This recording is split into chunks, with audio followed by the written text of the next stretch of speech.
Welcome into Duval Daily, presented by GenJag.com. I'm Jordan Lugo. Thanks so much for tuning in here once again on Monday, March 11th. Getting into some more Jaguars action. They have been hitting the free agent market hot and heavy since the start of the legal tampering period on Monday at noon. In earnest, they've been hitting it earlier than that, right? They went and signed Mitch Morse to be their starting center. But right now we've got two more moves that have been reported.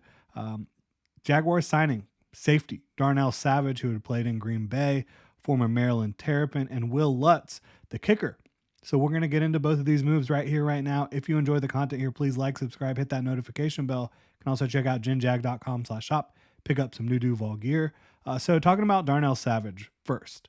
I've not watched a lot of him yet over the last couple years, so I can't give my personal opinion on the tape with Darnell Savage, but his underlying numbers are really good for the most part, especially in 2023. And then going back to earlier in his career, had a couple of years where it looked like he might have not been as productive or consistent for the Packers, but he was a freak athlete coming out of Maryland, like 4.39 40-yard dash, almost a 40-inch vertical, really good broad jump, short shuttle, all that stuff. Like, he was one of those guys that certainly looked the part coming out of college and had all the tangibles, I should say, coming out of Maryland as a safety. Packers drafted him early thanks to that athleticism, and he did have several good years for them as a coverage safety. He can really fly out there on the football field. The only real issue with him from the statistical perspective is the high missed tackle rate, lots of missed tackles throughout his career. That has been an issue with the Jacksonville Jaguars on the defensive side of the ball. So we will kind of see how that works out in that regard. Obviously, Ryan Nielsen, the new defensive coordinator, must have signed off on this move, but Nielsen is a guy that wants his players out there making tackles, not missing a lot of tackles, being fundamental. So we'll see how that looks. The Jaguars have some other guys that have missed tackles throughout their career. Darnell Savage certainly has missed tackles, but how does he fit in the safety room? You have Andre Sisco, who's your starting free safety. Savage projects more as a free safety type, a deep safety. You have Antonio Johnson, who you drafted last year to be more of a strong safety box type player. You have Dewey Wingard as a third safety. Now it looks like he's maybe a fourth safety. Daniel Thomas, you just brought back as a core special teamer and somebody who can play safety in a pinch for you as well. Very interesting move. Definitely would not have called the Jaguars making a push for a safety. The money hasn't come in yet. Can definitely say I don't think it'll be big. But looking at how this could work out, I think maybe this is a sign that you see more three safety looks with the Jaguars. You get Andre Sisco, Antonio Johnson, and Darnell Savage out on the field at the same time. Maybe it's a sign they want to see more of Antonio Johnson in the slot, which kind of surprises me a little bit. He's more of a jumbo slot type of guy, not really someone you expect to cover slot receivers in man coverage. But who knows? We'll see how it all plays out there with Darnell Savage being added to the safety room. Maybe you mix up all three of those guys a lot and are able to do a lot of different things, be versatile on the back end with your safeties. Sisco, though, Andre Sisco, he is only under contract through 2024. I obviously want to see him stay in Duval. I really like what he brings to the table. But maybe this is a little bit of Andre Sisco insurance for beyond the 2024 season, depending on how things go. We will see. Bottom line, though, Darnell Savage, he can cover, he can run, he can hit.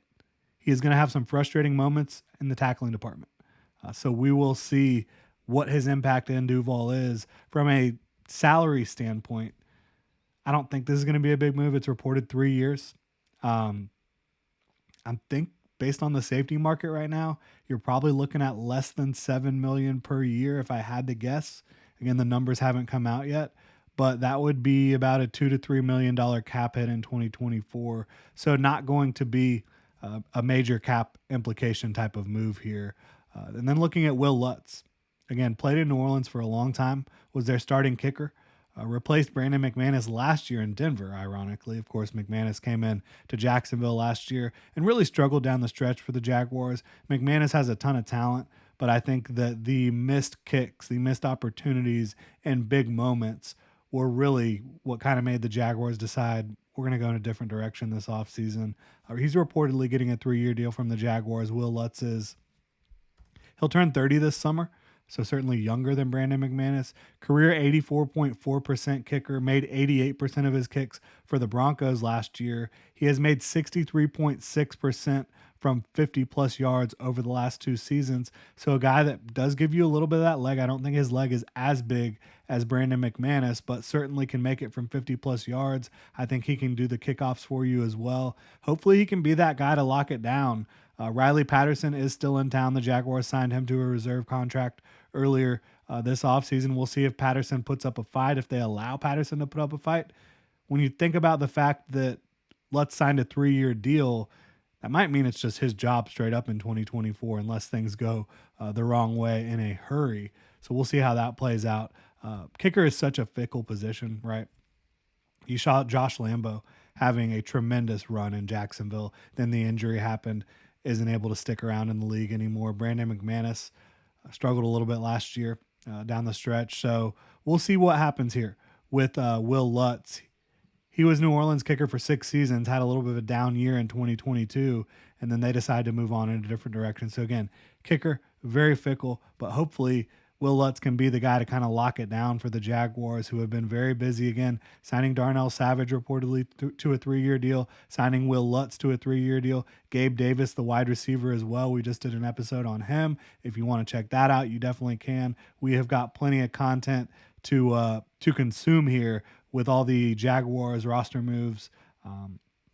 They signed Mitch Morse this morning, which is obviously an exciting signing, somebody to replace Luke Fortner at center. I don't think they're done. The word from Mia O'Brien is that the Jaguars are still in on Calvin Ridley, but now apparently the Texans have also entered the fray. They're making a push. So it's going to be a wild ride to see where Calvin Ridley ends up, because we had already heard reported that the Patriots were interested, that the Panthers had some interest, the Titans, now the Texans. So that's 2 teams within your own division. Obviously, the Jaguars are trying to keep Calvin Ridley around. Talking about Gabe Davis, I don't think that was a move to replace Calvin Ridley. I think that was a move, if anything, maybe to replace Zay Jones. We'll see what happens with Zay Jones, but if the Jaguars decide to move on from Jones, they can save over $4 million against the cap. Gabe Davis, he signed 3 years, $13 million per year, $39 million total, with incentives up to $50 million. So I think they're looking at him as an outside wide receiver too. I don't think that they're going to bring Gabe Davis in here to be your only big-time outside receiver. I think they want to bring Calvin Ridley back. And if they can't bring Ridley back, I would bet that the Jaguars go wide receiver in the first 2 rounds of the 2024 NFL Draft. Really appreciate y'all tuning in, though. Let me know what you think in the comment section below about Darnell Savage, Wil Lutz, any of these other additions that the Jaguars have made so far today. None of these will become official until Wednesday, when the league year actually starts. And again, the Jaguars can't really make anything official with Calvin Ridley until after the league year starts, unless they want to give up that 2nd-round pick to the Atlanta Falcons instead of a 3rd-round pick. Very interesting stuff for the Jaguars. Really appreciate y'all. If you enjoy the content, please like, subscribe, hit that notification bell. You can also check out genjag.com/shop, pick up some new Duval gear. Y'all have a good one.